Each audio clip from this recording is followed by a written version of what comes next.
আসসালামু আলাইকুম everyone viewers, আশা করি সবাই ভালো আছো। অর্ডিনারি ডিফারেনশিয়াল ইকুয়েশনের প্রথম ক্রম এবং উচ্চতর ঘাতের অন্তরক সমীকরণ টাইপ 7 অর্থাৎ 4G এই অনুশীলনীর এই ম্যাথটা y=px+a/p এর সাধারণ এবং ব্যতিক্রমধর্মী সমাধান নির্ণয় করো। তাহলে এটার জন্য আগে আমরা সমীকরণটি লিখে নেব y=px+a/p। এটাকে এক্স এর সাপেক্ষে অন্তরীকরণ করতে হবে। এক্স এর সাপেক্ষে অন্তরীকরণ করে পাই।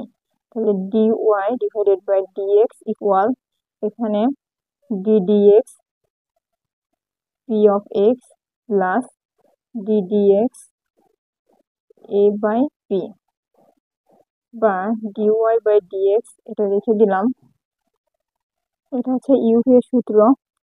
ইউভি এর অন্তরীকরণ করলে হবে ইউ কে রেখে ভি এর অন্তরীকরণ, এটাকে রেখে ভি এর অর্থাৎ এক্স এর অন্তরীকরণ করলে 1 হয়ে যাবে, প্লাস ভি কে রেখে ইউ এর অন্তরীকরণ del p/del x প্লাস এটা হচ্ছে ইউ বাই ভি এর সমীকরণ।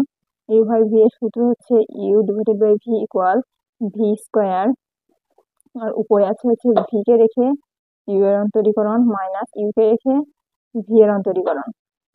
তাহলে এটাকে যদি আমরা প্রয়োগ করি তাহলে হয় নিচে ভি স্কোয়ার মানে পি স্কোয়ার, ভি মানে পি, পি কে রেখে এই যে ইউ এটার অন্তরীকরণ মাইনাস এই যে ইউ কে রেখে ভি এর অন্তরীকরণ।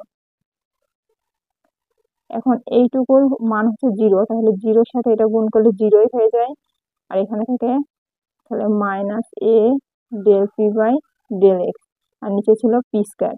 এখন এটা সম্পূর্ণ অংশটাকে যদি পি স্কোয়ার দ্বারা ভাগ করা যায় তাহলে এখানে হয় হচ্ছে a/p² into del p/del x, আর এখানে ছিল মাইনাস, তাহলে হবে মাইনাস। তাহলে এখানে লিখতে পারি প্লাস মাইনাসে minus a/p² into del p/del x, বা এই যে ক্লাইরোর অন্তরক সমীকরণ অনুসারে আমরা জানি del y/del x equal p, এটা হচ্ছে ক্লাইরোর অন্তরক সমীকরণ থেকে জানি। তাহলে এটা সমান আমরা লিখতে পারি p বা p প্লাস এই দুটোর মধ্যে del p/del x কমন আছে, তাহলে এখানে কমন নিই del p/del x, তাহলে এখানে থাকে x আর এখানে থাকে মাইনাস a/p², বা এখানে এই দুটোকে যদি আমরা এক পাশে নিয়ে আসি তাহলে p minus p equal to x minus a/p² into del p/del x। তাহলে বা পক্ষ চেঞ্জ করে লিখি x minus a/p² into del p/del x equal এটা বিয়োগ করলে হয়ে যাবে 0, অর্থাৎ এটা সমান সমান একবার 0, এটা সমান সমান একবার 0। তাহলে লিখি x মাইনাস a/p² ইকুয়াল 0 বা আবার del p/del x ইকুয়াল 0। এটাকে দিই 2 নং সমীকরণ এবং এটাকে 3 নম্বর সমীকরণ দিলাম। এখন এই দুটো সমীকরণের থেকে আমরা মান বের করব। মান বের করার পরে এই যে 3 নম্বর সমীকরণ, এখান থেকে যে মানটা বের হবে সেই মানটা আমরা 1 নং সমীকরণে যদি বসাই তাহলে হবে সাধারণ সমীকরণটা পাবো, এবং এইখান থেকে একটা মান বের হবে, এইটা থেকে যখন আমরা যে মানটা বের হবে সেই মানটা আমরা 1 নং সমীকরণে বসালে সেটা হবে ব্যতিক্রমধর্মী সমাধান। তাহলে বা এখানে পি এর সাপেক্ষে অন্তরীকরণ করেছিলাম, তাহলে এটা হয় হচ্ছে পি ইকুয়াল এখানে 0 del dx এর সাপেক্ষে অন্তরীকরণ করলে হবে সি। তাহলে এই পি সমান সমান সি এটা আমরা 1 নং সমীকরণে বসাবো। তাহলে লিখি পি সমান সমান সি 1 নং সমীকরণে বসিয়ে পাই।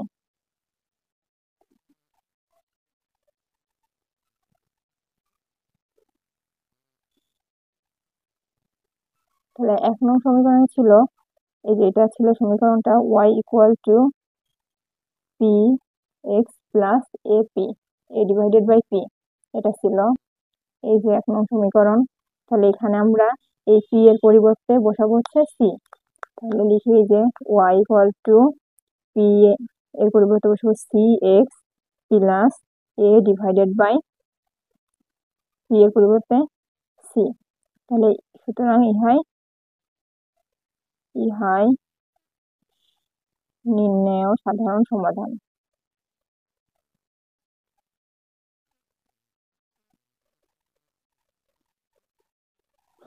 আবার এই 2 নম্বর থেকে আমরা নিব, 2 নম্বর থেকে মানটা বের করবো। তাহলে 2 নং এ X minus A divided by P square equal 0 বা X equal to A divided by P square, বা এখানে পি স্কোয়ার আমরা এই একান্তরকরণ করলাম, P square equal to A divided by X, যে আর গুণ করে এখানে পক্ষ চেঞ্জ করে নিলাম। তাহলে শুধু পি এর মান বের করতে গেলে এখানে উভয় পক্ষে রুট করতে হবে। তাহলে রুট করলে এখানে স্কোয়ার আর রুট কেটে যাবে, থাকবে শুধু পি ইকুয়াল, এখানে থাকবে root a divided by x. এখানের এই মানটা আমরা এখন আবার 1 নং সমীকরণে বসাবো। 1 নং সমীকরণে বসালে যে সমীকরণটা পাবো সেটা হচ্ছে ব্যতিক্রমধর্মী সমাধান। তাহলে এখন পি এর মান 1 নং এ বসিয়ে পাই।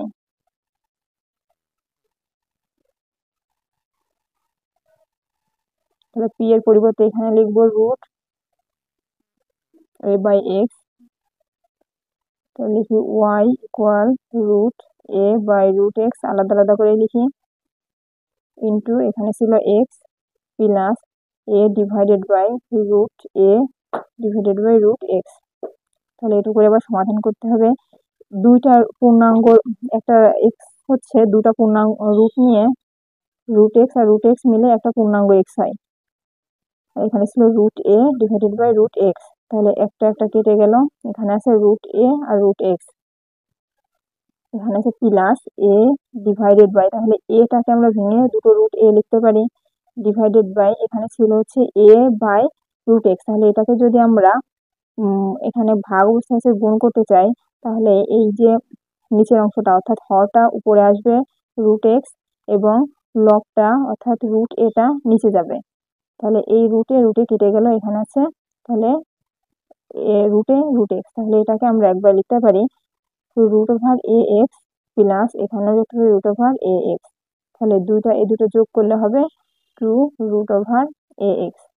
তাহলে এটা বা Y equal 2 root over a x. এখন এখানে যে রুটটা আছে এই রুটটা উঠানোর জন্য আমাদের আবার স্কোয়ার করতে হবে।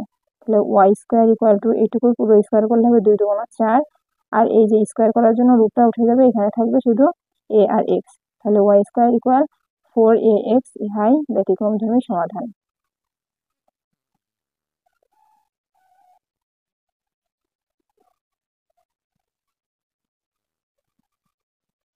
এটাই উত্তর।